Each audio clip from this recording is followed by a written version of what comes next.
Esta unidad, la unidad 2, es acerca de gravimetría, ¿sí? Esto es acerca de cómo poder cuantificar las sustancias. Para eso tenemos que tener claro, muy en claro algunos conceptos, porque el tema no va a ser de cuentas, sino que va a ser de unidades. Fíjense, en la unidad pasada nosotros estuvimos trabajando con los elementos.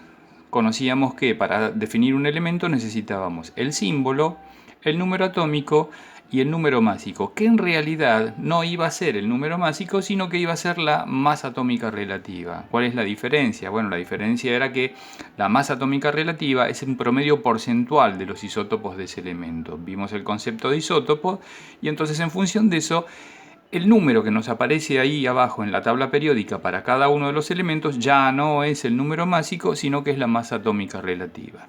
Ok, vamos al caso del carbono.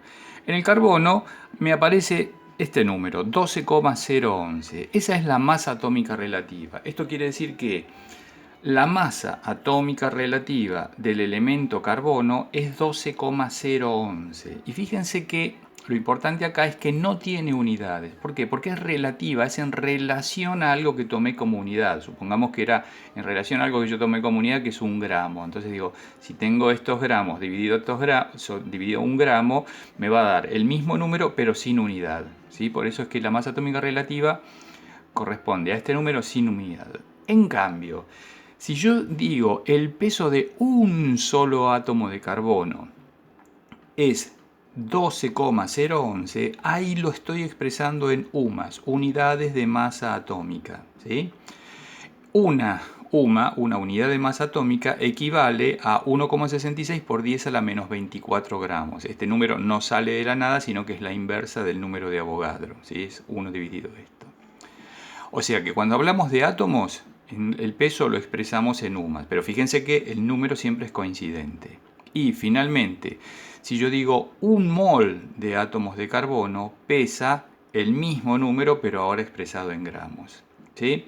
¿A qué voy con todo esto? A que el número siempre va a ser el mismo, pero si me piden que exprese la masa atómica relativa, lo expresaré sin unidad. Si me piden que exprese la masa de un solo átomo, lo expresaré en UMAS. Y si me pide que exprese la masa de un mol de átomos, lo expresaré en gramos.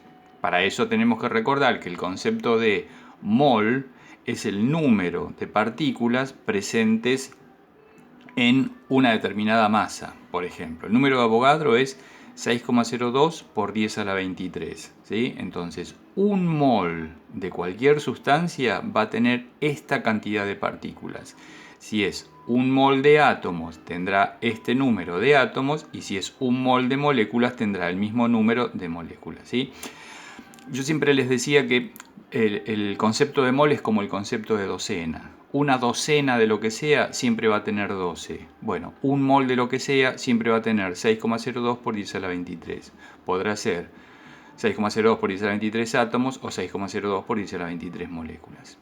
Vamos al caso de cuando hablamos de átomos. Entonces decía, un mol de átomos, ¿sí? Siempre va a tener esa cantidad. Vamos, entonces, un mol de átomos de oxígeno tiene 6,02 por 10 a la 23 átomos de oxígeno. Y pesa, y ahí vamos, este número es el que vamos a buscar en la tabla periódica, que es el que me va a aparecer allá abajo. ¿Sí? En el caso del oxígeno es 15,99, lo redondeamos a 16. Entonces digo, un mol de átomo de oxígeno tiene esta cantidad de átomos, pesa 16 gramos.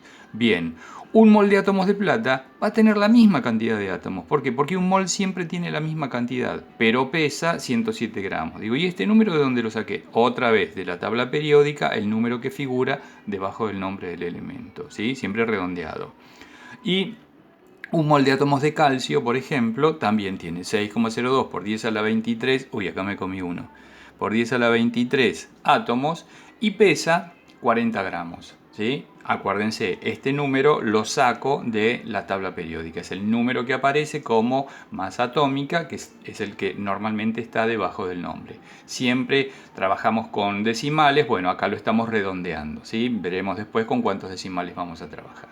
Ok, esto es en el caso de que yo hable de átomos. Y si hablo de moléculas, bueno, ahí voy a tener que conocer la fórmula, ¿sí? Fíjense este ejemplo.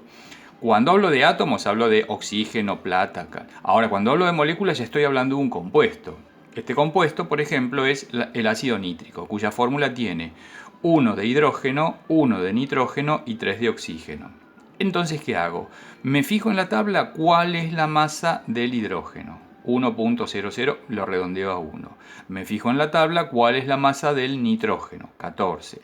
Me fijo en la tabla cuál es la masa del oxígeno, 16. Pero según la fórmula yo tengo 3 de oxígeno, entonces acá tendré que hacer 3 por 16. ¿Sí? Entonces me quedaba 1 de hidrógeno, 14 gramos de nitrógeno y 48 gramos de oxígeno. Acuérdense que lo saqué multiplicando 3 por 16 porque abajo había un 3. Sumo todo eso y eso me da 63 gramos. Entonces digo, un mol de moléculas de ácido nítrico tiene 6,02 por 10 a la 23 moléculas y pesa 63 gramos. ¿Sí? Entonces va quedando claro que cuando hablamos de compuestos químicos estamos hablando de moléculas y cuando hablamos de elementos estamos hablando de átomos. ¿Sí? Vamos al último caso. El último caso me dicen que es el sulfato de aluminio.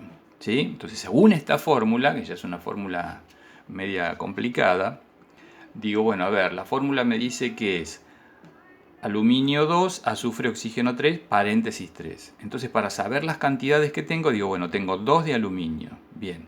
Tengo 3 de azufre. ¿Por qué? Porque este 3 que está fuera del paréntesis multiplica lo que tengo dentro del paréntesis. 3 de azufre. Y tengo 3 por 4, 12 de oxígeno. ¿Sí? Acuérdense, el número que está fuera del paréntesis multiplica lo que tengo adentro. Entonces digo, bueno, es 2 por 27, este peso lo saqué de la tabla periódica, más 3 por, el azufre pesa 32, 3 por 32, acuérdense que este peso también lo sacó de la tabla periódica, y 12 por 16, como ya lo habíamos visto antes. Multipliqué, entonces me da 54, 96, 192, sumo todo eso y entonces digo, hay 342 gramos. ¿Y entonces qué es? Un mol de sulfato de aluminio tiene, como todo mol, 6,02 por 10 a la 23 moléculas y pesa 342 gramos. Y si quisiese retrotraerme a lo que habíamos visto al principio, digo, entonces una sola molécula va a pesar 342, pero ¿qué? U más. Y la masa molecular relativa, en lugar de la masa atómica relativa, masa molecular relativa, MMR, es de 342, sin unidad. Otra vez lo mismo. Cuando hablo de mol, gramos. Cuando hablo de moléculas o átomos, U más. Cuando hablo de relativo, sin unidad. La próxima seguimos viendo el tema de gases.